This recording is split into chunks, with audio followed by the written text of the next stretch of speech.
Assalamualaikum warahmatullahi wabarakatuh. Berjumpa lagi bersama saya Rohmatul Aziza yang akan menyampaikan berita-berita teraktual dan terpercaya seputar Kabupaten Seruyan.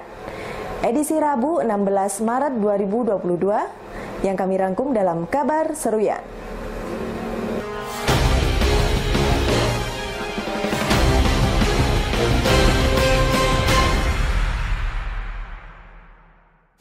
Sebanyak 450 siswa Sekolah Dasar Negeri 2 Kuala Pembuang mengikuti vaksinasi dosis 2. Dan sebagai upaya memulihkan kondisi fisik setelah divaksin, siswa diberikan libur 1 hari namun tetap melaksanakan pembelajaran dari rumah.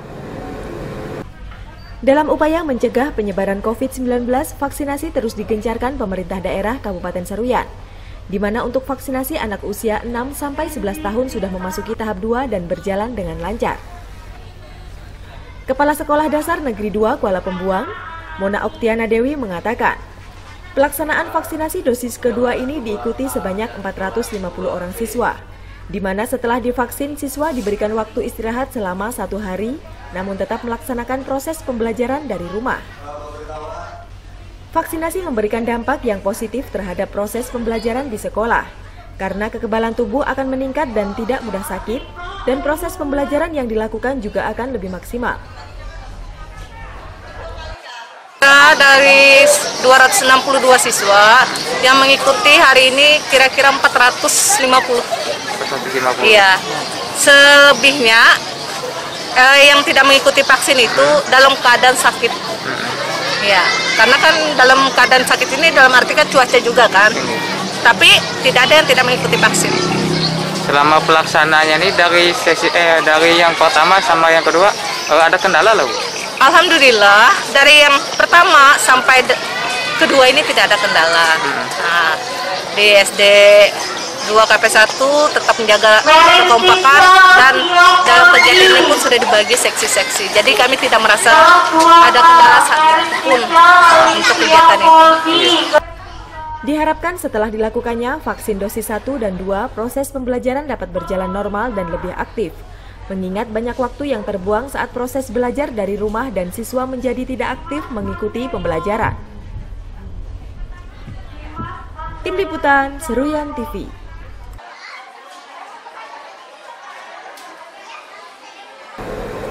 Asisten 2 Sekretaris Daerah Kabupaten Seruyan membuka kegiatan Forum Gabungan Perangkat Daerah dalam rangka penyusunan rencana kerja pemerintah daerah Kabupaten Seruyan tahun 2023.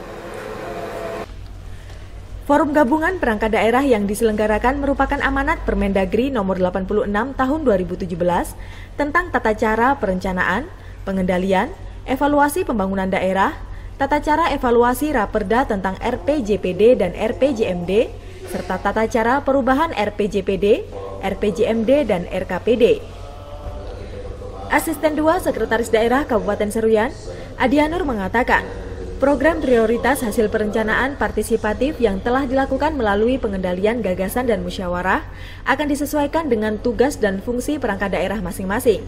Tentunya semua kinerja yang dilakukan sangat penting dan bernilai strategis dalam mewujudkan visi misi daerah. Menurutnya, terdapat 10 misi Kabupaten Seruyan yang telah menjadi pedoman bagi prioritas pembangunan tahunan dalam RKPD tersebut. Di antaranya terkait dengan pedoman perencanaan pembangunan yang telah ditetapkan menjadi fokus atau tema tahunan di tahun 2023, yakni mewujudkan sumber daya manusia yang berkualitas, sejahtera, harmonis, dan tentram. Adianur menambahkan, prioritas tersebut nantinya akan dijadikan sebagai bahan masukan dalam penyusunan renja perangkat daerah dan RKPD Kabupaten, dengan harapan perencanaan pembangunan yang dihasilkan bersifat komprehensif, baik terhadap kepentingan nasional ataupun kepentingan daerah khususnya Kabupaten Seruyan. Tim Liputan Seruyan TV. Pemerintah daerah Kabupaten Seruyan memaksimalkan pendapatan asli daerah melalui sumber retribusi terkait dengan menara atau tower yang ada di wilayah setempat.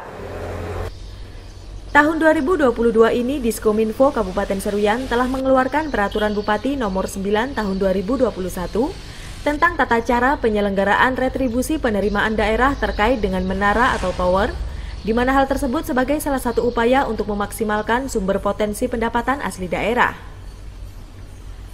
Kepala Dinas Kominfo Kabupaten Seruyan, Sugianur mengatakan, diperlukan kerjasama yang baik antara pemerintah daerah dengan pihak swasta terkait dengan penyelenggaraan retribusi, sehingga di tahun ini dapat memberikan laporan kepada Badan Pemeriksa Keuangan Perwakilan Kalimantan Tengah dan sekaligus melaksanakan masukan yang diberikan oleh pihak DPRD untuk lebih kreatif dalam mencari sumber pendapatan daerah yang memiliki potensi tinggi. Menurutnya, sejauh ini pihak Kominfo telah melakukan upaya tersebut dan hanya perlu melakukan koordinasi dengan pihak swasta.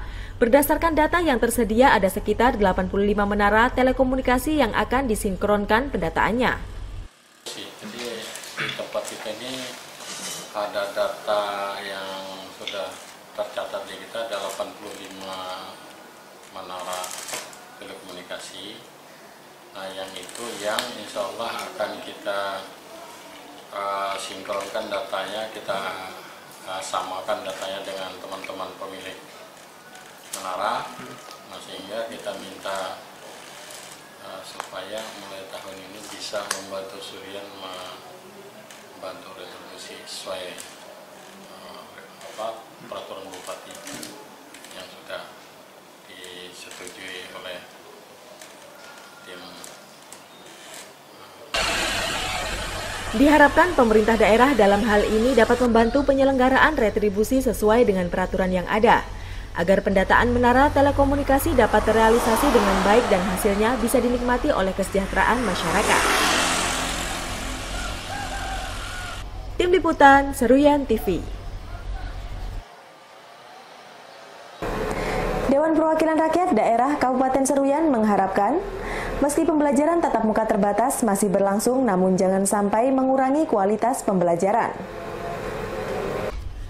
Pandemi COVID-19 di Kabupaten Seruyan masih berlangsung dan membuat pembelajaran tatap muka terbatas harus dilakukan, di mana hal ini harus dapat dipastikan tidak memberikan dampak terhadap proses pembelajaran dan pola pikir setiap peserta didik.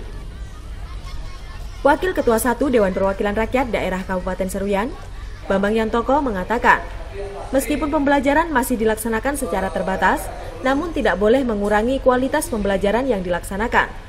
Tentunya tenaga pendidik harus selalu memberikan yang terbaik dan sesuai dengan tupoksinya. Hal tersebut sebagai antisipasi apabila nantinya melanjutkan pendidikan di daerah lain tetap dapat bersaing dengan optimal. Tentu dengan anggaran yang telah dialokasikan, dunia pendidikan di wilayah setempat dapat lebih maju, sehingga dapat terciptanya sumber daya manusia yang mampu bersaing dengan daerah lainnya. Tentunya jangan mengurangi daripada kualitas daripada anak didik kita, agar nantinya apabila dia keluar daripada daerah Seruyan untuk menempuh pendidikan di luar Jawa, itu bisa bersaing di kancah daripada pendidikan di luar daripada Jawa, itu bisa bersaing lah intinya. Jadi harapan kami untuk pendidikan ini, dan tentunya pemerintah daerah dengan anggaran 20% itu pendidikan ini bisa mengalokasikan untuk pendidik-pendidik agar profesional untuk mendidik, karena pada saat sekarang dengan sistem